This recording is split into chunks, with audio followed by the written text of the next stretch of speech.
আমার নাম আদ্রিতা। বন্ধুরা সবাই কেমন আছো? বন্ধুরা, আজকে তোমাদের আপনমা ছেলের একটি সত্য ঘটনা বলবো। গল্পটি শেষ পর্যন্ত শুনলে তোমরা ওটা গরম হয়ে যাবে। তখন আমার বয়স 18। গরমের ছুটিতে নারায়ণপুর নামের এক গ্রামে গেছি বেড়াতে, আমার একমাত্র মাসির বাড়িতে। আমার মাসির নাম রীতা দেবী। মাসির বয়স তখন 39। মেসো মিলিটারিতে চাকরি করে। বর্তমানে উনি কাশ্মীরে আছেন। মাসির কোনো বাচ্চা কাচ্চা হয়নি, তবে প্রতিবার মেসো এলে জোর চেষ্টা চালায়। এবারও তার ব্যতিক্রম হয়নি। গতকালই মেসো ছুটি শেষ করে চাকরিতে গিয়েছে, আর আমি এলাম আজ দুপুরে। মাসিদের বাড়িটা নদীর পাশেই, একতলা একটা বাড়ি, সামনে একটু উঠোনের মতো, চারপাশে পাঁচিল দেওয়া, পেছনে কলঘর, 3 দিকে টিনের ঘেরাও, আর সামনে একটা পর্দা টাঙানো। আমি মাসির বাড়িতে ঢুকে মাসি মাসি বলে চেঁচাতে লাগলাম। কোনো সাড়া পেলাম না। তবে ঘরের দরজা খোলা দেখে আমি ঘরে ঢুকে জামা বদলে নিলাম। হঠাৎ পেছন থেকে মাসির ডাক শুনতে পেলাম, বাবু তুই। আমি ঘুরে তাকাতেই আমার সারা গা কাঁপতে লাগল। মাসি একটা গামছা কোনো রকমে জড়িয়ে দাঁড়িয়ে আছে, আর আমি মাসির এই নতুন রূপ দেখে গরম হয়ে গেলাম। মাসি এবার সামনে এসে দুহাতে আমার গালটা ধরে বেশ অভিমান করেই বলল, এতদিন পর বুঝি এই পরমুখী মাসিটাকে মনে পড়ল তোর? আমি আমার মা বাবার একমাত্র সন্তান।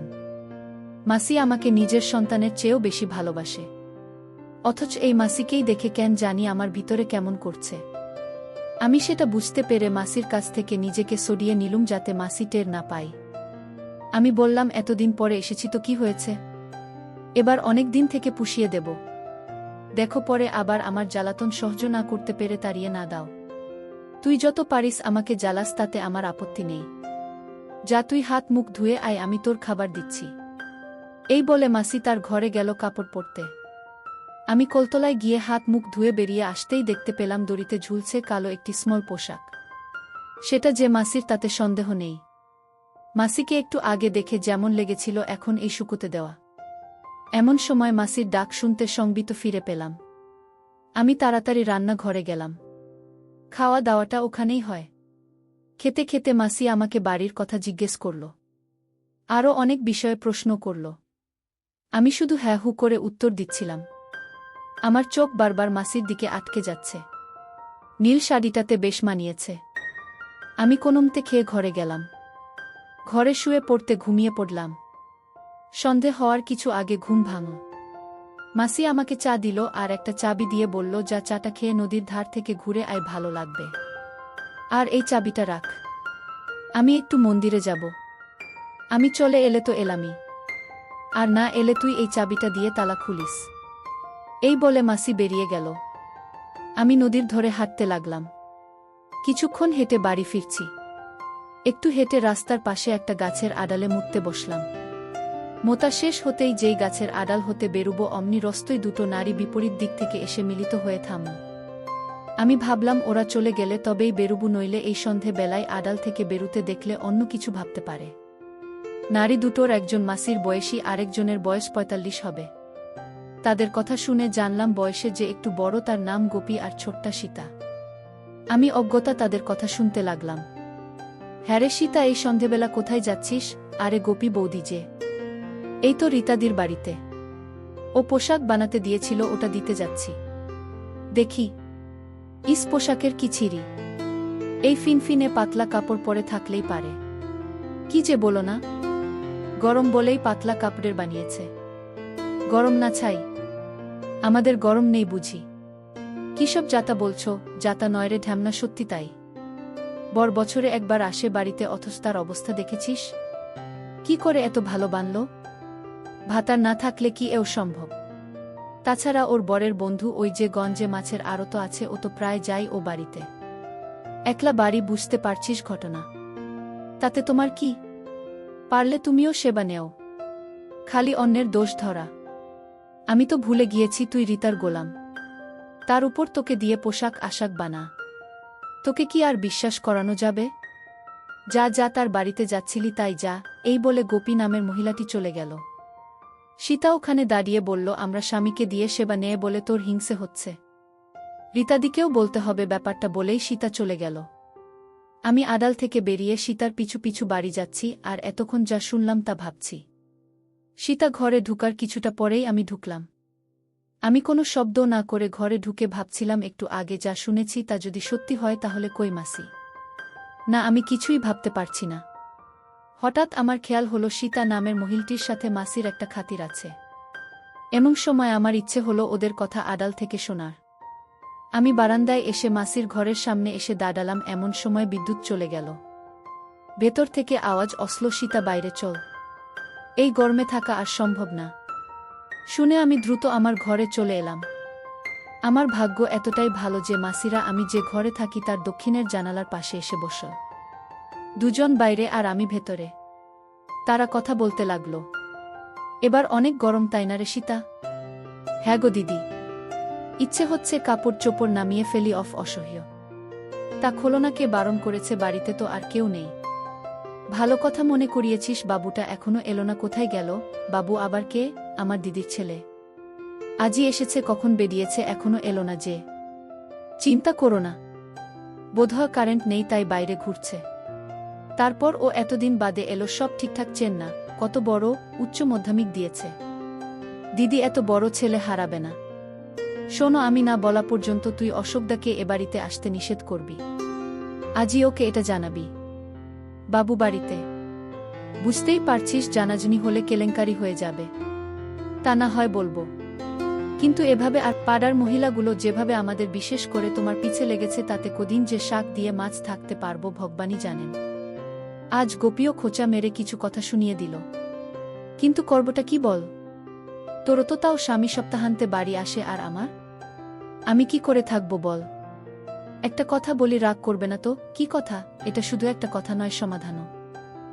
কি বলবি বলতো? তোমার বোনপোটা তো বড়ই হয়েছে, দেখো না ওকে বশ করতে পারো কিনা? কি যাতা বলছিস? নিজের ভাগ্নের সাথে, আর ভাগ্নে ছেলে তো নয়।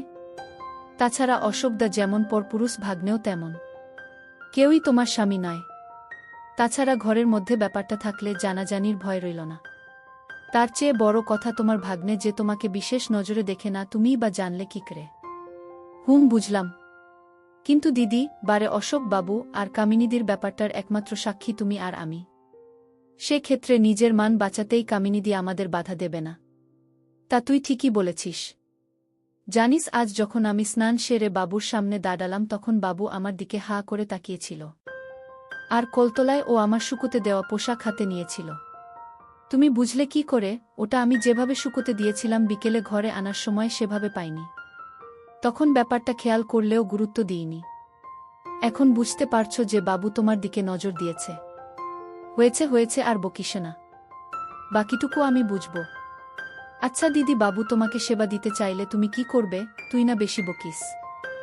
এখন যা, অশোক বাবুকে গিয়ে বলে আয় যেন এ বাড়িতে না আসে। সে কি একেবারেই না করে দেব? না রে, যতদিন আমার বাবু আছে ততদিন। এবার যা। দুজন ওখান থেকে উঠল। সীতা দরজা দিয়ে বেরিয়ে যেতেই মাসি তার ঘরে ঢুকল। আমি নিঃশব্দে ঘর থেকে বেরিয়ে বাড়ির বাইরে বেরুলাম। কিছুক্ষণ পর বাড়িতে ঢুকে মাসি মাসি বলে হাঁক ছাড়তে মাসি দরজা খুলে বেরিয়ে এলো। পরনে একটা পাতলা নীল ম্যাক্সি। মাসি আমাকে টেনে ধরে বলল, কোথায় ছিলি রে বাবা? আমার বুঝি চিন্তা হয় না? হাত মুখ ধুয়ে আয়। আমি কলতলায় যেতে যেতে ভাবতে লাগলাম, মাসির এ ব্যাপারটা একটু অন্যরকম। আগে আমাকে এভাবে ধরত না। তাছাড়া সীতা যা বলল তাতে স্পষ্ট বোঝা যায় অশোক বাবুর সাথে মাসি ও সীতার সম্পর্ক আছে, কিন্তু এখানে মা এলো কিভাবে? ব্যাপারটা একদম গুলিয়ে যাচ্ছে। তবে মাসির কথা ভাবতে আমার কেমন যেন হচ্ছে। এসব ভাবতে ভাবতে রাতের খাবার খেয়ে শুয়ে পড়লাম। একটু পর বাতি জ্বেলে মাসি এলো। মাসিকে দেখে আমার বাবাজি লাফতে লাগল। মাসি এসে আমার পাশে বসে এক গ্লাস দুগ্ধ এগিয়ে দিল। নে বাবা, খেয়ে নে, তুই অনেক টায়ার্ড, এটা তোকে শক্তি যোগাবে। দেখিস না মায়েরা নিজেদের সন্তানদেরকে কত যত্ন করে খাওয়ায়। অবশ্য ভগবান আমাকে সে সুযোগ দেয়নি। কাউকে পেটেও ধরতে পড়িনি, তাই খাওয়ানোর সুযোগ পাইনি। মাসির আচরণের এই পরিবর্তন বুঝতে পারলেও সাহসের অভাবে কিছু হলো না। অনেক কষ্টে ঘুমলাম, আর ঘুমের ভেতর মাসিকে নাচতে দেখলাম। তারপর যা হলো তাতে শুধু দাগটাই থেকে গেল। পরদিন ঘুম থেকে উঠতে উঠতে প্রায় 11টা বেজে গেল। আমি উঠে বসতেই আমার ট্রাউজার এ নজর পড়তে দেখলাম ওখানটায় দাগ লেগে আছে। বুঝতে বাকি রইল না কিসের দাগ। আমি ভাবলাম এখনই স্নান সেরে নেব, না হলে মাসি এই দাগ দেখতে পেলে ব্যাপারটা ঠিক হবে না। আমি স্নান ঘরে যেতেই মাসির শুকোতে দেওয়া পোশাক নজরে এলো। তার মানে মাসিও স্নান সেরে ফেলেছে। মাসি যাতে বুঝতে পারে আমি মাসির প্রতি দুর্বল, তাই আমি পোশাকটা হাতে নিলাম। ঘরে পৌঁছাতে মাসির ডাক পেয়ে খেতে গেলাম। মাসিকে দেখে আমার গায়ে আগুন লেগে গেল। একটা সুতির বেগুনি রঙের পাতলা শাড়ি পরেছে। আমি ঠিক করলাম আজ সারাদিন মাসির পাশে পাশেই থাকব। মাসি আমাকে খেতে দিয়ে পাশে বসে কথা বলতে লাগল। তবে মাসির মিটি মিটি হাসিটা আমাকে বেশ অস্বস্তিতে ফেলেছে।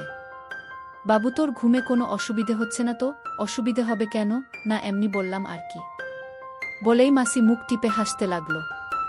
আমি কথাবার্তা এগিয়ে নেয়ার চেষ্টা করলাম। মাসি, তোমার স্বাস্থ্য আগের চেয়ে ভালো হয়েছে। স্বাস্থ্য ভালো বলতে কি বুঝছিস? না মানে একটু মোটা হয়েছ আর কি। ও, আমি ভাবলাম অন্য কিছু। তা তোর মাকে দেখেছিস? সেই তুলনায় আমি এমন কি আর মোটা? আর কোনো কথা খুঁজে না পেয়ে আমি চুপচাপ খেয়ে মাসির পাশে বসে রান্না করা দেখতে লাগলাম। মাসি চুলো ভাত ছড়িয়ে তরকারি কুটতে বসতেই হাঁটুর চাপে কমলাগুলো বেরিয়ে পড়তে চাইছে। আমার কাছে পুরো দৃশ্যটা কাল্পনিক মনে হলেও তা যে বাস্তব তা বুঝতে পারলাম নিচের টনটনানিতে। আমি মাসির কাছ থেকে উঠে চলে এলাম ধরা পড়ার আগেই। দুপুরে খেয়ে আমি আমার ঘরে একটু ঘুমুতে চেষ্টা করলাম। হঠাৎ মাসির ঘরের দরজা খোলার আওয়াজে আমি সজাগ হলাম। সীতা এসেছে। আমি উঠে মাসির ঘরের দরজায় কান পাততেই শুনলাম, ধ্যাত, ওকে দিয়ে কিছুই হবে না। তুই বলো না, আজ আমি যে পোশাক পরেছি তা দেখে কোনো পুরুষের কি ঠিক থাকার কথা? আহা দিদি, তুমি ওর উপর রাগ করছো কেন?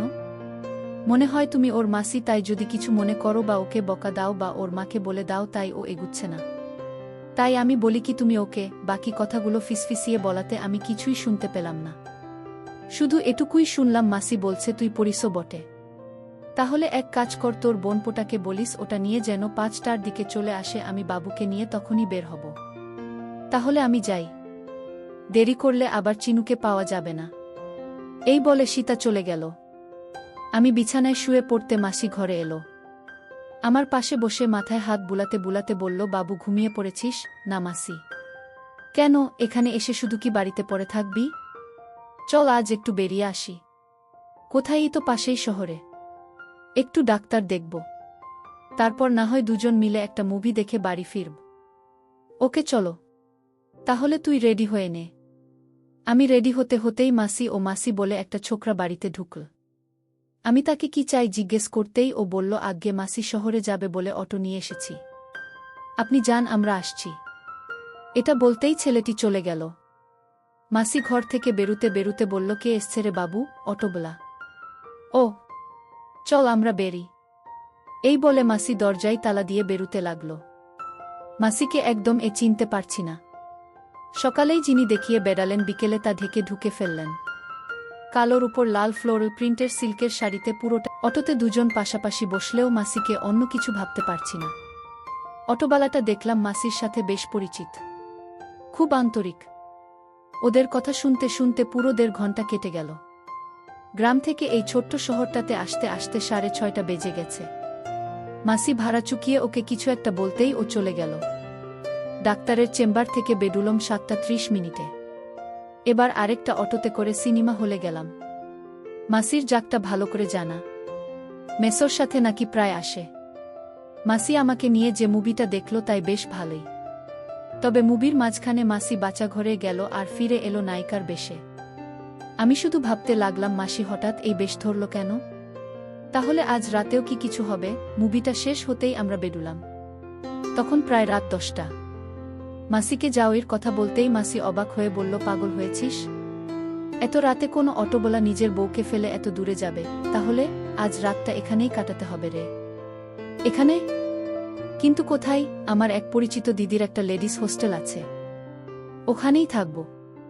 Ladies hostel? কিন্তু আমাকে এলাও করবে? কেন করবে না? আমি অচিত। চল। আমরা একটা অটো নিয়ে প্রায় 20 মিনিটের মধ্যেই একটা গলির সামনে দাঁড়ালাম। ভাড়া মিটিয়ে মাসি গলি ধরে এগুতে লাগল। আমি মাসির পেছন পেছন যেতে লাগলাম। একটা গেটে 2টো লোক বসা ছিল। মাসি কি যেন বলল।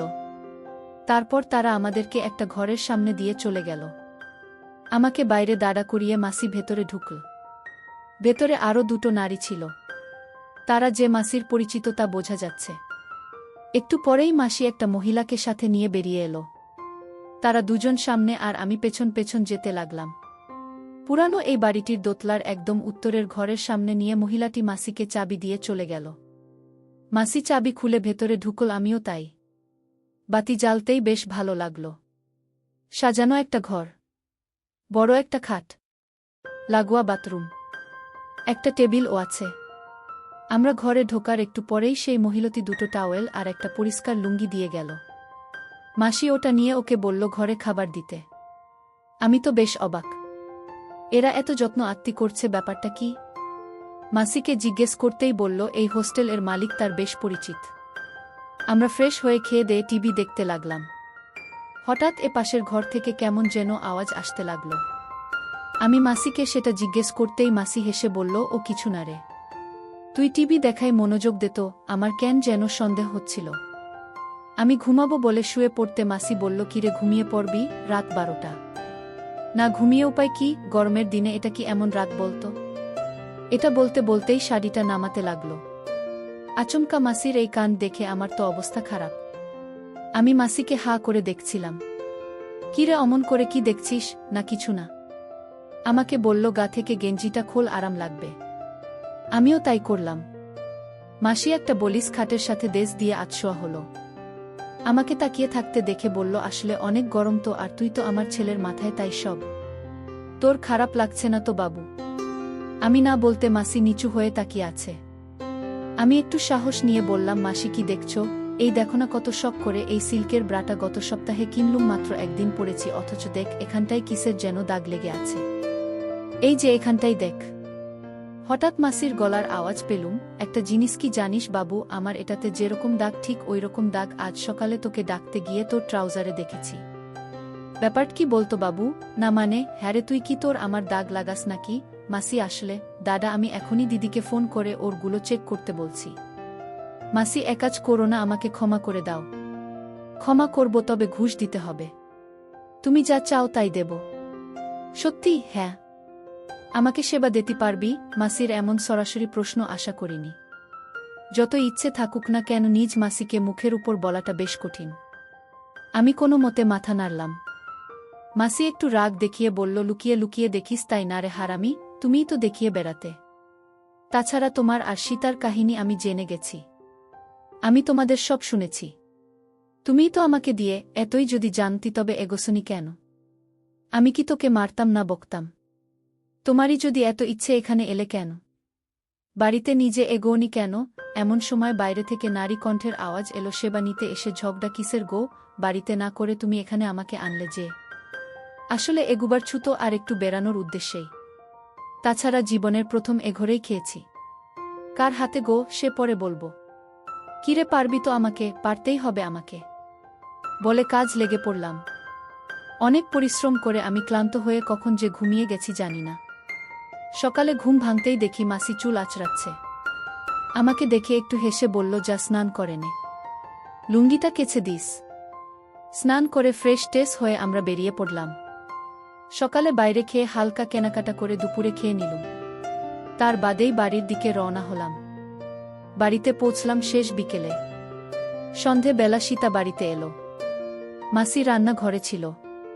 ওখানেই দুজন কথা বলছে। আমি জানালার পাশে দাঁড়িয়ে শুনছি।